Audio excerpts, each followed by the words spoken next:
Mary was just 14 years old, a bright girl with a heart full of dreams. She loved school and often imagined herself as a teacher, standing in front of a classroom filled with eager students. She was always humming little tunes, her voice like the morning birds. But at home, life was not as colorful as her dreams.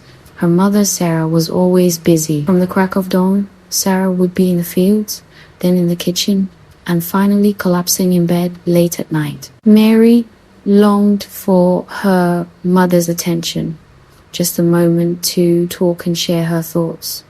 But whenever she tried, Sarah would dismiss her with a wave of her hand. Later, Mary, she'd say. But later never came. It was as if Mary's words were swallowed by the silence of their small home, unheard and forgotten. Mary's father, Joseph, was a towering figure in the village. His deep voice and stern demeanor commanded respect, and everyone looked up to him. At home, though, he was different. He rarely spoke to Mary except to bark orders or to tell her she wasn't doing enough. One night, as Mary lay in her small room staring at the ceiling, she heard the door creak open. Her father's shadow filled the doorway, and her heart began to race. He sat on the edge of her bed and spoke in a low voice, one that made her stomach churn.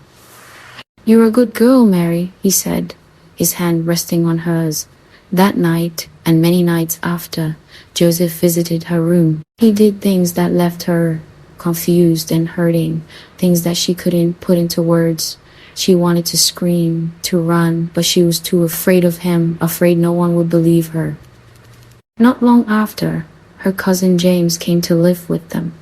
James was only a few years older than Mary, and at first she was excited to have someone closer to her age around. But James wasn't the kind of cousin she'd hoped for. He began following her around the house, watching her in ways that made her skin crawl. One afternoon, when her mother and father were outside, James cornered her in the kitchen. "You'd better not tell anyone," he said, grabbing her wrist so hard it left a mark. "No one's going to believe you anyway." His words echoed in her mind long after he let her go. Mary tried to avoid him, but their small house left her with nowhere to hide. She felt trapped, not just by James, but by the walls of her home, by the silence that seemed to crush her. Mary's world began to shrink. She stopped singing, stopped smiling, and stopped drawing in the dirt like she used to. At school, her teachers noticed the change. They asked her if something was wrong, but she just shook her head. Her friends asked why she didn't want to play anymore, and she mumbled excuses about being tired. Inside, Mary felt like a bird in a cage. Her wings clipped, unable to escape.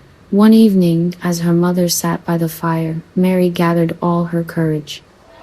"Mama," she said, her voice trembling, "I need to tell you something." Sarah barely looked up from the basket she was weaving.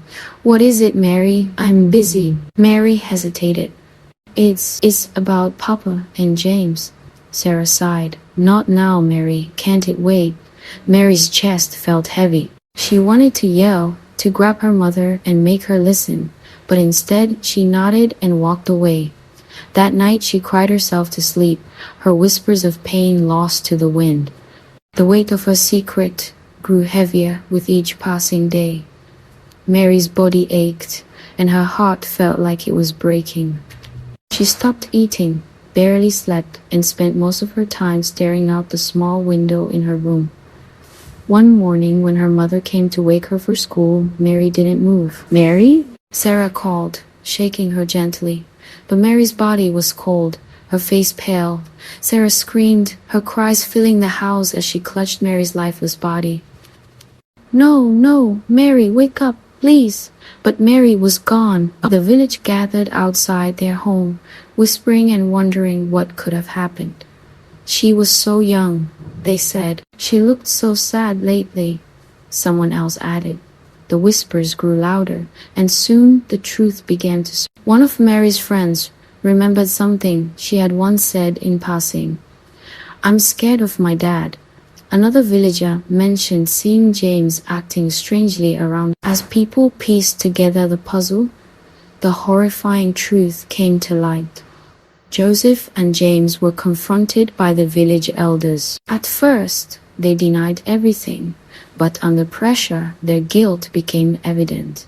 The villagers were furious. Joseph and James were sentenced to spend the rest of their lives in the cold, dark dungeons on the edge of the land.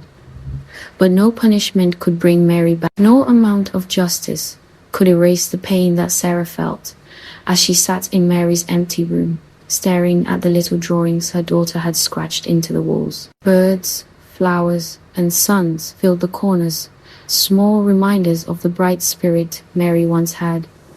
"I should have listened," Sarah whispered, tears streaming down her face. "I should have listened." The village was never the same after Mary's death.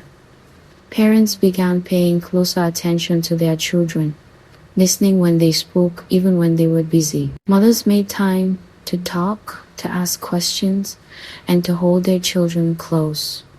Schools started teaching children to speak up if someone hurt them, no matter who it was. Every year, on the day Mary passed, the village gathering at her grave.